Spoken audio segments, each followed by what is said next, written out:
सुप्रभात. नेहमीप्रमाणे सकाळचे 6 वाजलेले आहेत. तर आज काल मी तुम्हाला द्विपाद उत्थान पादासन हे दाखवलेलं आहे. द्विपाद उत्थान पादासन. ओके. तर आज मी तुम्हाला पवन मुक्तासन दाखवणार आहे. पवन मुक्तासन. पवन म्हणजे हवा, वारा आणि मुक्त करणे. आपल्या शरीरातील जी नको असलेली हवा आहे, जो वात आहे, तो मुक्त करण्यासाठी आपण हे आसन करायचं आहे. याच्यातून फक्त तो फायदा नाही, तर बऱ्याच पाचनशक्ती जी आहे ती आपली सुधारते. आपल्या पोटाचा जो नको असलेली चरबी आहे ती कमी होण्यास मदत होते. बऱ्याच गोष्टींचा फायदा, जसं की मी सांगितलं की ठराविक एक आसन हे केलं की त्याचा फायदा काहीतरी ठराविक होतो, असं काही नाही आहे. की तुम्ही आसनं रेग्युलर करत राहाल तर तुम्हाला प्रत्येक आसनाचा भरपूर फायदा होतो. फक्त शरीरावर नाही, तर तुमच्या मेंदूवर, तुमच्या मानसिकतेवर, तुमच्या श्वास प्रक्रियेवर, सगळ्या गोष्टींवर सगळा चांगला आणि अतिशय चांगल्या पद्धतीनं सगळी जी इंद्रिय आहेत ती काम करू लागतात. हे आपण एखाद्या गोष्टीची वाट न पाहता करण्यासारखी गोष्ट आहे. तर आपण हे केलंच पाहिजे. तर चला, मी तुम्हाला आज पवन मुक्तासन हे आसन दाखवणार आहे. तर व्हिडिओ शेवटपर्यंत पहा. जर व्हिडिओ आवडत असेल, माझी दिलेली माहिती तुम्हाला आवडत असेल, मी जी आसनं करते ती तुम्हाला जर उपयुक्त वाटत असतील, ती खरं तर उपयुक्तच आहे. तुम्ही तुमच्या पद्धतीनं जसं घेत असाल ते त्यावर डिपेंड आहे. तुम्ही पॉझिटिव्हली घेत असाल तर त्याचा नक्कीच तुम्हाला पॉझिटिव्ह फायदा होणार आहे. तर कोणत्याच गोष्टीचा, माझ्या व्हिडिओंचाच नाही तर कोणत्याच गोष्टीचा आयुष्यामध्ये निगेटिव्ह विचार नाही केला पाहिजे. नकारात्मक विचार जो आहे तो पूर्णपणे सोडून दिला पाहिजे. जे काही आपल्याला वाईट दिसत असेल तेही आपल्याला आपण चांगलंच म्हटलं पाहिजे. तोच आपण एक माणूस म्हणून जन्माला आलेलो आहोत, तर तोच एक विचार आपण आपल्या मनामध्ये रुजवला पाहिजे की वाईटामध्ये चांगलं काय दिसेल.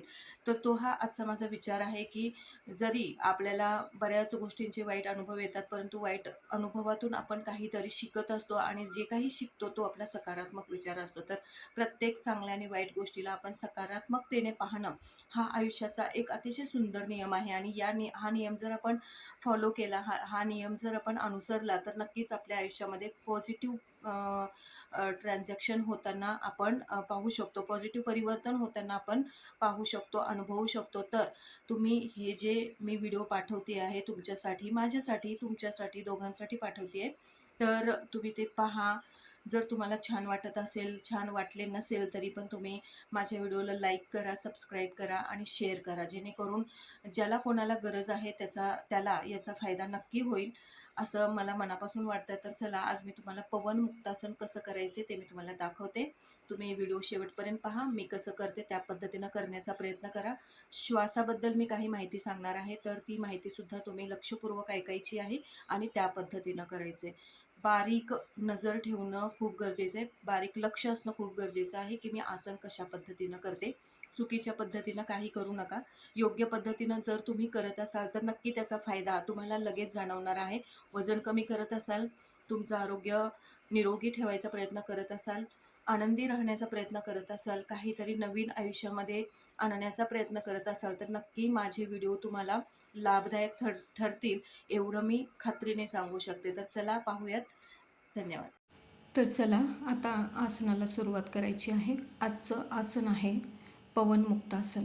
तर पाहू शकता, मी बैठक स्थितीत बसून शयन स्थितीमध्ये येते आहे. शयन स्थितीतील हे दुसरं आसन आहे. दोन्ही हात जमिनीला टेकून ठेवायचे आहेत, दाबून ठेवायचे आहेत. शरीर सरळ ताणून ठेवायचं आहे, दोन्ही पाय जोडून. जसं पवन मुक्तासनामध्ये आपण पाय वर घेतले होते त्या पद्धतीनंच आपण पाय हळूवारपणे वर घ्यायचे आहेत. श्वास संथ गतीने चालू ठेवायचा आहे.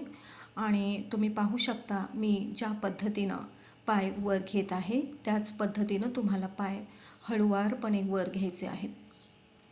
तर पहा, पाय सरळ रेषेत आले पाहिजेत आणि शरीर आणि पायांमध्ये 90 अंशांचा कोन झाला पाहिजे. पाय सरळ ठेवायचे आणि त्यानंतर गुडघ्यातून पाय दुमडायचे आणि आपल्या पोटावर घ्यायचे आहेत. पोटावर दोन्ही हाताने दाबून घ्यायचे आणि पायांवर आपल्या हातांची घडी घालायची दाबून, जेणेकरून आपलं पोट दाबलं जाईल आणि व्यवस्थितरित्या आपल्या हातांची घडी बसेल. आणि त्यानंतर मान उचलून आपली हनुवटी दोन्ही गुडघ्यांच्या मध्ये लावायची, डोळे बंद करायचे आणि संथ गतीने श्वास चालू ठेवायचा. सुरुवातीला तुम्हाला करताना थोडंसं अवघड वाटेल, तर लगेच हनुवटी गुडघ्याजवळ आणण्याचा प्रयत्न करू नका. फक्त मान उचलायची. हाताची घडी बसत नसेल तर दोन्ही हाताने फक्त दाबून ठेवायचं आहे आणि त्या पद्धतीनं करण्याचा प्रयत्न करायचा आहे. आणि आसन सोडताना उलट्या दिशेने सोडायचं आहे. पाय ज्या पद्धतीनं घेतले होते त्या पद्धतीनं हळू खाली न्यायचे आणि हळू जमिनीवर टेकवायचे, कारण पाय आपटण्याचा मोह होतो गुरुत्वाकर्षण शक्तीमुळे, तर आपण ते आपटायचे नाही आहेत.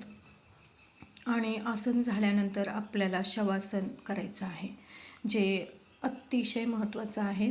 या आसनामध्ये तुम्हाला रिलॅक्स वाटेल, विश्रांती वाटेल, संपूर्ण शरीराला विश्रांती, प्रत्येक स्नायूला विश्रांती आणि आपल्या मेंदूलासुद्धा विश्रांती भेटते. तुम्ही करून पहा, म्हणजे याचा अनुभव जेव्हा तुम्ही स्वतः घ्याल तेव्हा तुम्ही समजून घ्याल. तर आता मी पुन्हा एकदा तुम्हाला आसन दाखवणार आहे. पाहू शकता, हळुवारपणे पाय वर घ्यायचे आहेत. पाय सरळ रेषेत, 1 पाय वर घेतले, 2 पाय पोटावर, 3 दोन्ही हाताची घडी, 4 हनुवटी गुडघ्यावर टेकवायची आणि श्वास संथ गतीने चालू ठेवायचा. बघा शरीराची जो आकार आहे तो कसा दिसतो. आणि याच्यातून पवनमुक्तासन, आसनाचं नाव आहे पवनमुक्तासन. तर पोटावर दाब आल्यामुळे आपल्या योनी भागातून आणि आपल्या गुदद्वारातून हवा बाहेर गेल्याची अनुभव आपल्याला येतो आणि आपल्या पोटातला जो वात आहे तो कमी होण्यासाठी मदत होते. आणि पुन्हा उलट्या दिशेने आपल्याला हे आसन सोडायचं आहे. तर पाहू शकता. आणि यानंतर सांगितल्याप्रमाणे शवासन, जे अतिशय महत्त्वाचं आहे. प्रत्येक आसन झाल्यानंतर विश्रांतीसाठी आपण शवासन करायचं आहे. तर तुम्ही याचा अनुभव घ्यायचा आहे. ज्या पद्धतीनं मी आसन दाखवलेलं आहे त्या पद्धतीनं तुम्हाला आसन करायचं आहे. आणि रोज जी मी दाखवलेली आसनं आहेत ती करून आपलं आरोग्य, आपलं आयुष्य सुंदर आणि आनंदी बनवायचं आहे. धन्यवाद.